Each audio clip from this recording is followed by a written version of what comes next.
کہ ان کی زندگی سے ہمیں کیا سیکھنا ہے، انفرادی طور پر، اجتماعی طور پر، حکمرانوں کے لیے، مقتدر حلقوں کے لیے، وہ لوگ جن کو اللہ رب العزت نے کوئی حیثیت اور مقام عطا فرمایا ہے، وہ ان کی زندگی سے کیا سیکھ سکتے ہیں۔ ہر بندہ سیکھ سکتا ہے، اور ان کی زندگی کا یہ پہلو، میں چند باتیں صرف عرض کروں گا کہ حضرت عمر رضی اللہ تعالیٰ عنہ کی شخصیت کو آپ دیکھیں تو ایک بہت بڑی چیز جس کا تذکرہ کسی نہ کسی پیرائے میں پہلے بھی عرض کیا کرتا ہوں کہ آپ دیکھیے کہ جب خنجر لگا، یہ ذوالحج کے آخری ایام ہیں اور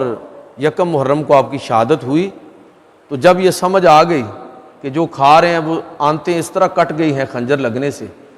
کہ وہ سارے کا سارا نکل جاتا ہے اور بچنے کی کوئی بظاہر امید نظر نہیں آ رہی، تو اس وقت لوگوں نے کہا کہ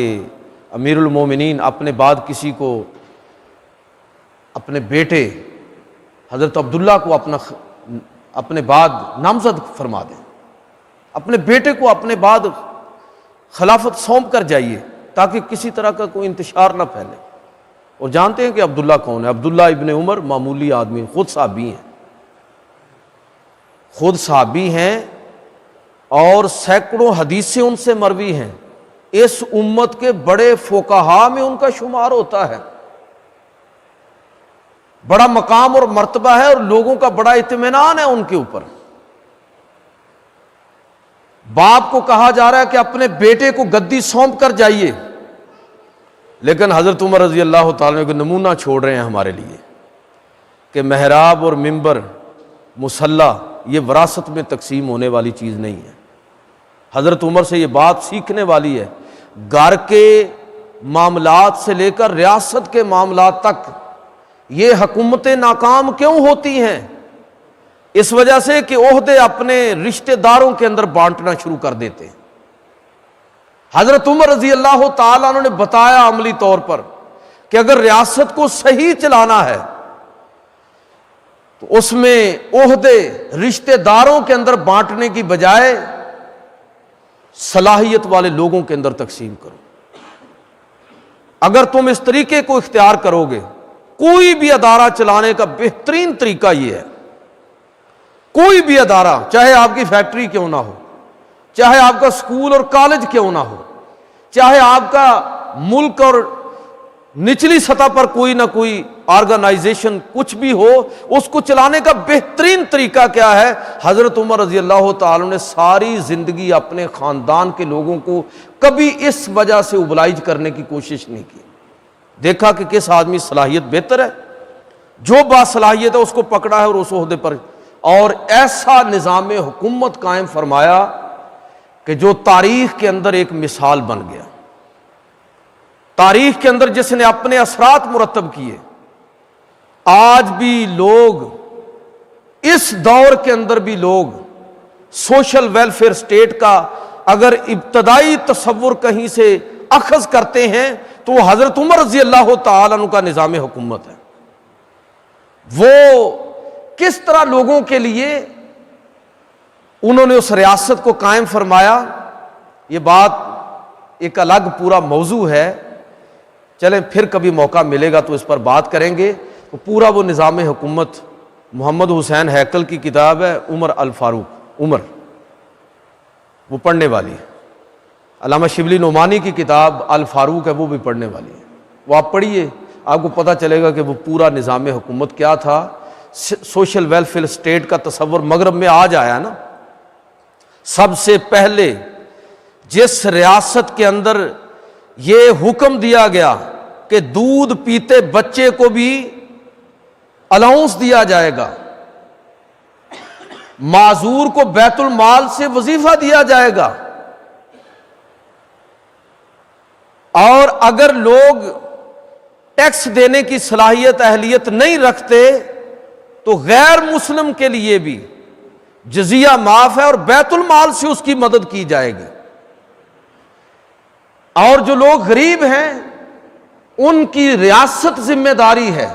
یہاں تو صرف نعرے ہیں نا کہ روٹی کپڑا اور مکان، اس کا ترجمہ یہی ہے کہ لوگوں سے روٹی بھی چھین لو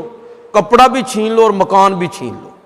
لیکن تاریخ میں اگر کسی حکمران نے پہلی دفعہ لوگوں کے لیے عملی طور پر اس چیز کا اہتمام کیا تو وہ عمر فاروق رضی اللہ تعالیٰ عنہ ہے۔ تاریخ پڑھیے، بلکہ دیکھیں آپ ماشاءاللہ بہت سارے لوگ اس تاریخ پر نظر رکھنے والے ہیں۔ دوسری جنگ عظیم جیت کر دی ہے چرچل نے برطانیہ کو، یہ تاریخی حقیقت ہے، اور ویسے بھی وہ کوئی عام آدمی نہیں تھا چرچل، وہ ایک دانشور قسم کا حکمران تھا۔ ہمارے تو حکمران ہوتے ہیں نا نسل در نسل، کہ اگر باپ کا بیٹا کو اچھا آ گیا، جس طرح آپ دیکھ لیں ہمارے ملک کے اندر جو جماعتیں ہیں، اگر کوئی اچھا آ گیا تو ٹھیک ہے، اگر کوئی جیسا بھی ہے، چاہے اس کا انٹلیکچوئل لیول بالکل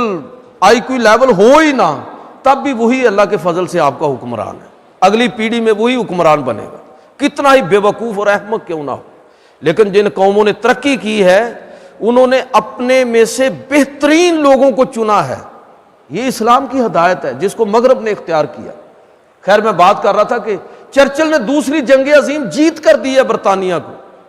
لیکن جنگ جیتنے کے بعد جب لوگ تصور بھی نہیں کر سکتے تھے کہ چرچل اگلا انتخاب ہار جائے گا، اس کو شکست ہوئی اور برطانیہ کا وزیر اعظم ایک اور شخص بنا، اٹیلی نامی، وہ وزیر اعظم بنا، اور اس کے وزیر اعظم بننے میں بنیادی کردار اس کے منشور کا تھا، ایسا منشور جو سوشل ویلفیئر سٹیٹ کے صحیح تصور کو اجاگر کرتا ہے۔ کسی نے اس سے انٹرویو میں پوچھا کہ بڑی بات ہے آپ نے چرچل کو شکست دے دی، کیا وجہ ہوئی؟ اس نے کہا میرا منشور، یہ منشور آپ نے کہاں سے اخذ کیا؟ تو اس نے کہا کہ میں نے تاریخ کو پڑھا ہے اور میں نے دیکھا کہ سوشل ویلفیئر سٹیٹ کا سب سے اولین تصور مسلمانوں کے دوسرے خلیفہ عمر کے ہاں پایا جاتا ہے، میں نے وہاں سے ہی سارا منشور اخذ کیا ہے۔ تو کہنے کا مطلب یہ ہے کہ دنیا جس حکمران کو، عالم کفر جس حکمران کو فالو کرتا ہے، ہم نے اس حکمران کو اپنی انفرادی اور اجتماعی زندگی سے نکال دیا، اس کی سیرت کو نظر انداز کر دیا۔ یہ وہ عمر ہیں کہ جب ان سے کہا جاتا ہے کہ اپنے بیٹے کو بنا دیجئے اپنے بعد، فرمایا نہیں، میں نے اپنے خاندان میں سے میں کافی ہوں، میں نے بوجھ اٹھا لیا، اتنا ہی کافی ہے، اب کوئی اور ہوگا، نہیں بنایا، سبق دے دیا قیامت تک کے مسلمانوں کے لیے۔ ویسے آپ سارے خلفاء میں دیکھیں یہی چیز آپ کو ملے گی۔ نبی کریم صلی اللہ علیہ وسلم نے اپنے بعد حضرت عباس موجود ہیں، چچا، اپنے بعد خلیفہ نامزد نہیں کیا۔ علی المرتضیٰ داماد موجود ہیں، خلیفہ نامزد نہیں کیا۔ خاندان کے یہ دونوں لوگ موجود ہیں، حضرت ابوبکر بنے، انہوں نے اپنے بعد کسی اپنے خاندان کے آدمی کو نامزد نہیں کیا، حضرت عمر کو کیا۔ عمر نے اپنے بعد اپنے بیٹے یا خاندان کے آدمی کو نامزد نہیں کیا، 6 لوگوں کی کمیٹی بنائی، حضرت عثمان غنی بنے خلیفہ، ان کے بعد خاندان کا کوئی شخص نہیں، علی بنے، علی نے اپنے بعد کسی کو نامزد نہیں کیا، لوگوں نے اپنی مرضی سے امام حسن کو، جو 5-6 ماہ وہ حکمران رہے، تو اپنی مرضی سے اپنا امیر اور خلیفہ بنایا تھا۔ میں بات کر رہا ہوں خلفائے راشدین کی بھی دیکھ لیں، اور حضرت عمر کی سیرت کا میں تذکرہ کر رہا ہوں، یہ سبق دے دیا ہمیں قیامت تک، اگر زندگی میں کامیاب ہونا چاہتے ہو، چاہے ریاستی ادارہ ہو یا نجی سطح پر،